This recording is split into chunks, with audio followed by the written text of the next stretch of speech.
네, 안녕하세요. 9일 화요일 11장에서 14장입니다. 11장은 정한 것과 부정한 것 구별하기 첫 번째입니다. 우리 10장에서 나답과 아비후 사건이 제사장에게 정한 것과 부정한 것을 구별해야 되는 사건이 되었음을 잠깐 봤는데요. 그에 대해서 하나님께서 이 정한 것과 부정한 것을 어떻게 구별할 수 있는지를 이제 성경을 읽는 사람들에게 알려주게 되는 거죠. 그게 11장의 내용입니다. 짐승 음식의 정결과 부정과 짐승 사체의 정결과 부정, 그리고 이 교훈의 목적이 무엇인가, 이게 주요된 내용입니다. 우리가 먹을 것, 짐승 음식 먹을 것에 있어서 굽이 갈라진 것이나 되새김질 하는 것은 먹어도 됩니다만, 굽이 갈라졌지만 되새김질을 안 하거나 되새김질을 하지만 굽이 갈라지지 않거나 이런 것들은 먹을 수가 없다는 것이죠. 또한 물고기류도 그렇습니다. 지느러미와 비늘이 있어야지만 두 가지가 있는 것만 먹을 수 있다는 것입니다. 새에 관해서 말할 때는 특별히 어떤 조건을 둔 게 아니라 어떤 애들은 먹지 말라라고 이야기를 하고요. 곤충과 관련돼서는 날개가 있고 뛰는 것들은 먹을 수 있다라는 조건을 줍니다. 그리고 짐승 사체에 대한 이야기인데요. 저녁까지 짐승 사체를 만지게 되는 경우에는 저녁까지 부정하게 되고 옷을 빨아야 한다는 것이죠. 사체에 물건이 닿으면 어떻게 되냐? 이 또한 저녁까지 부정하게 되고 이 옷을 빨 때 물로 빨겠죠? 그죠? 물로 빨 겁니다. 여기서는 물에 담금으로써 정결하게 한다는 것이에요. 이런 관점을 보면 성경은 이제 정결하게 하는 데 있어서 이 일종의 상징적인 의미로 물이 필요하다라는 것을 얘기를 하죠. 흙으로 만든 물건들은 사체에 닿게 되면 파기를 해야 되지만 물 같은 경우에는 부정해지지 않는다라고 이야기를 합니다. 우리가 이런 거 볼 때 이게 과연 왜 하나님이 정결과 부정을 나누셨는가라는 궁금증을 갖게 될 겁니다. 그죠? 왜 돼지는 부정한 짐승인가? 그렇게 맛있는데 소는 정결한데 왜 돼지는 부정한가? 이런 거에 대해서 우리가 참 고민이 될 수밖에 없는 거죠. 왜 어떤 짐승은 정결하고 어떤 짐승은 부정하다고 말했을까? 이런 거에 대한 고민을 가지고 성경을 보시되 이걸 집중적으로 설명해 드리면 상당히 많은 시간이 걸립니다. 다만 이게 무슨 의학적이라고 얘기할 수는 없습니다. 최근에 들어와서 이게 의학적으로 돼지는 그 질병이 많고 이러니까 부정하다, 여기 더러운 병균이 많으니까 부정하다 이렇게 얘기하면 그렇게 되면 신약 시대 가가지고 하나님께서 이 신약 시대 가가지고 하나님께서 돼지가 정결함을 이제 그런 거 정결하고 부정하고 그런 거 따지지 말 것을 얘기하시단 말이에요. 그러면 그때 가서는 의학적으로 괜찮았냐? 그건 아니라는 것이죠. 그래서 의학적으로 이걸 볼 수는 없고요. 그저 하나님께서 일종의 정결과 부정으로 일종의 좀 상징적인 것으로 나눴다라고 보는 게 좋습니다. 조금 더 길게 얘기를 하면 일종의 조금 교훈적인 것이죠. 이스라엘에게는 그런 개념이 없었는데, 이스라엘 사람들에게 그 개념이 없었는데, 이 정결의 개념, 부정의 개념을 심어주는 용도로 일종의 교육의 시간으로 그렇게 했던 것. 그렇기 때문에 나중에 그것들이 시간이 지나면서 이제 소용없는 것임을 얘기하는 것으로 봐야 된다는 것이죠. 조금 더 이야기를 해보도록 할게요. 이제 12장으로 넘어가면요. 정한 것과 부정한 것 구별하기 두 번째가 있는데 출생으로 인한 부정과 정결 의식이 있습니다.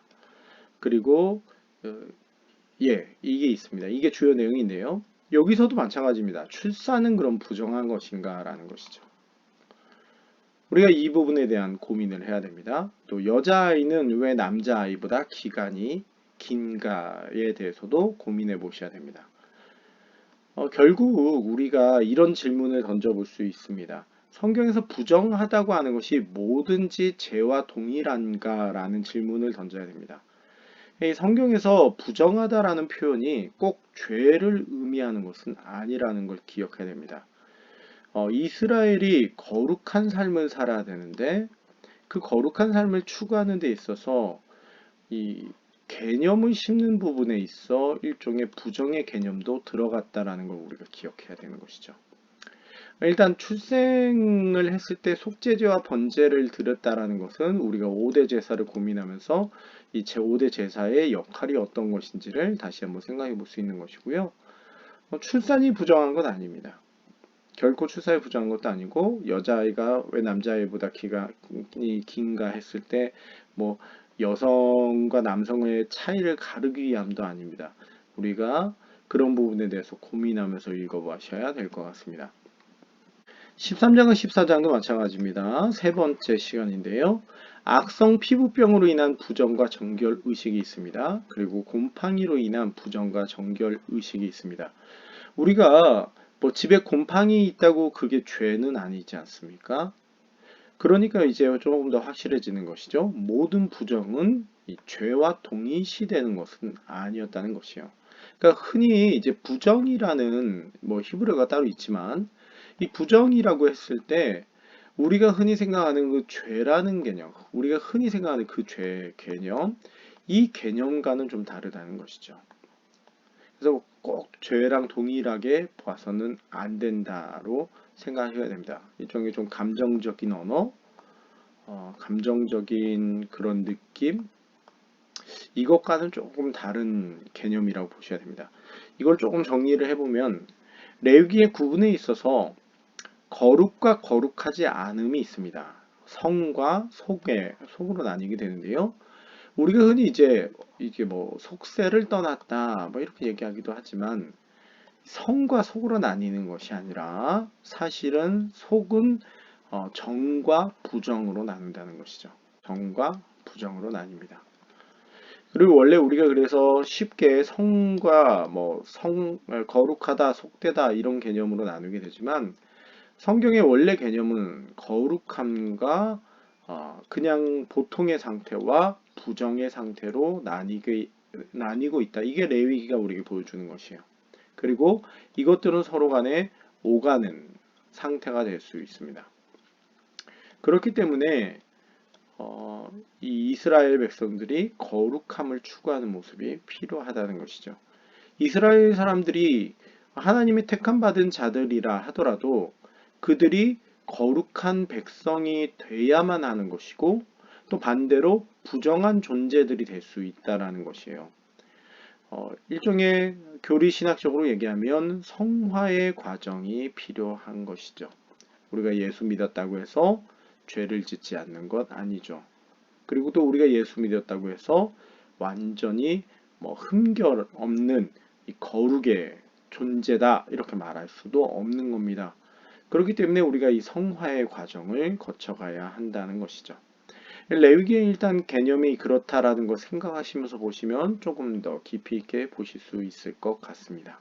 네. 혹시 궁금한 것들 제가 설명했을 때 조금 급하게 설명하다 보니까 이제 쉽게 얘기하려고 하다 보니까 좀 오해가 있을 수도 있는데요. 여러분들 조금 댓글 주셔가지고 궁금한 것들 이렇게 해주시면 아는 한에서 성심껏 대답하도록 하겠습니다. 네, 감사합니다.